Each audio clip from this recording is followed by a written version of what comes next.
Good morning! Ayan, nandito tayo sa likod ng bahay. Sobrang init. At nandito tayo kasi inaantay natin yung mga aso. Hindi natin alam kung saan napunta. Ayan, habang inaantay natin yung sinaing na maluto, paliliguan muna natin yung mga aso. Tingnan mo naman nangyari na naman dito sa babaeng to, oh. Dami na naman kailangang tanggalin na kumapit na naman sa kanyang balahibo. Siyempre, pati si Gio, dalawa sila, no? Paliliguan natin. Naka-ready ng pampaligo ng mga aso. Lalagyan lang natin ang shampoo.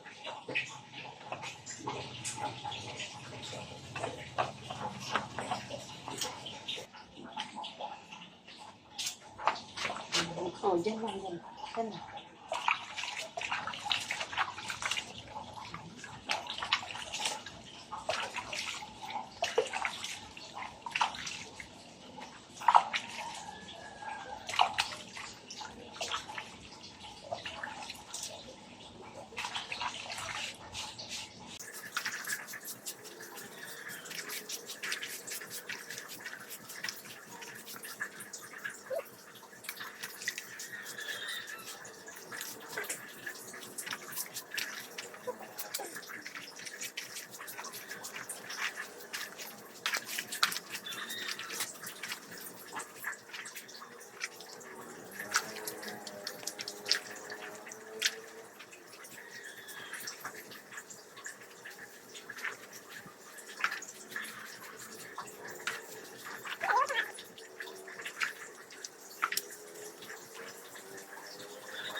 So, ayan na si Abby. Malikot na, oh.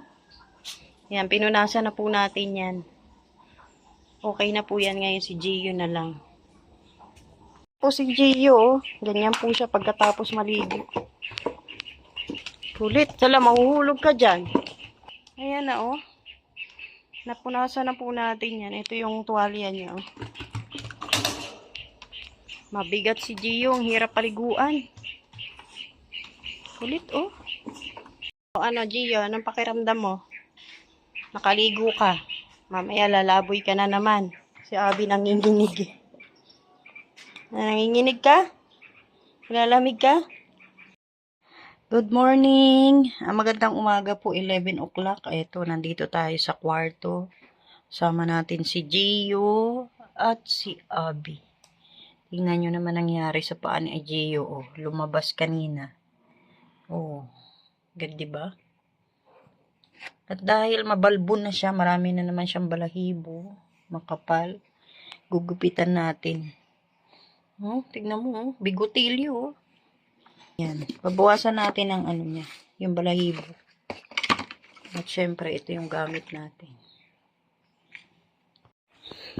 Good morning! Ayan, magandang umaga po, 11:23 na ng umaga. At nandito tayo sa kwarto. Ito po si Gio, ang kapal na ng balahibo. Ngayon po, babawasan natin dahil marami rin siyang nagiging garapata, no? Meron dito eh, may nakita akong garapata dito. Nawala.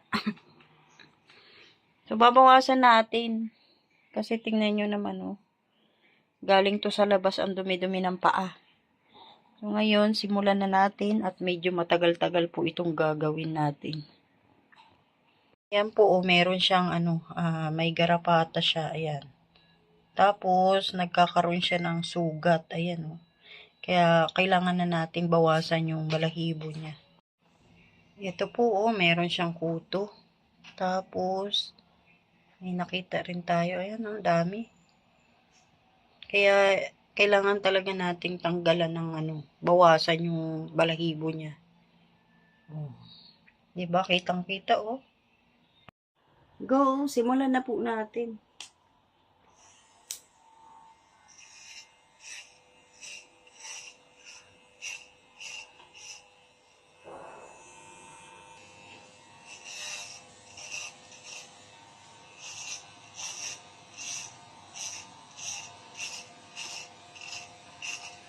Babawasan lang po natin. Hindi naman natin kakalbuhin kasi giniginaw po siya pag walang balahibo. So, babawasan lang natin.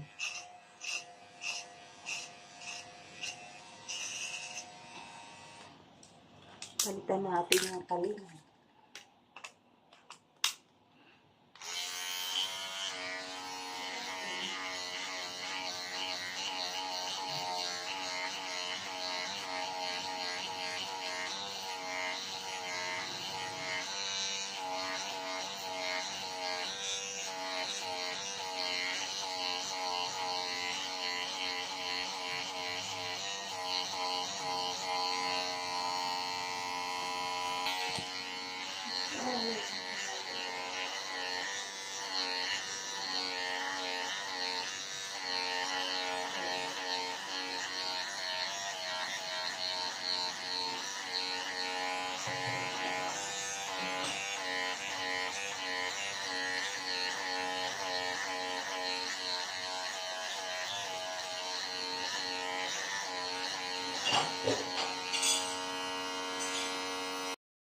Uy, eto na po yung buntot ni Gio. Oh, maliit na. Binawasan natin ang bunggang-bungga.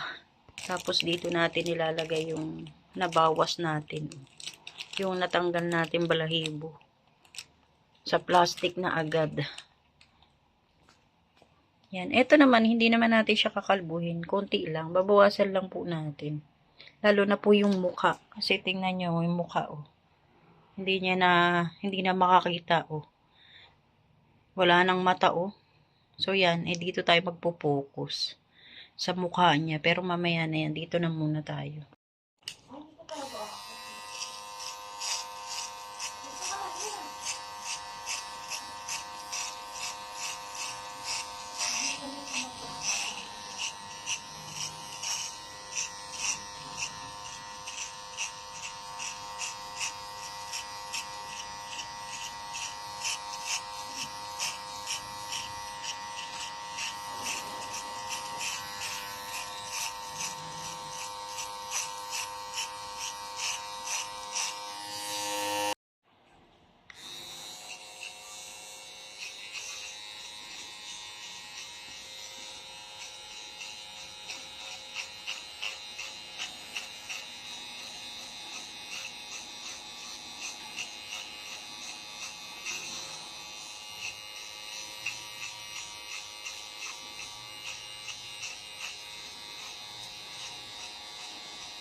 Ito na po yung kinalabasan ng paggugupit po natin kay Gio. Hindi naman natin kinalbo para lang po matanggal yung mga kuto niya, no, para mabawasan. At ayan po, maraming salamat po sa lahat ng manunood. Shoutout po sa inyong lahat. Mabuhay po. God bless.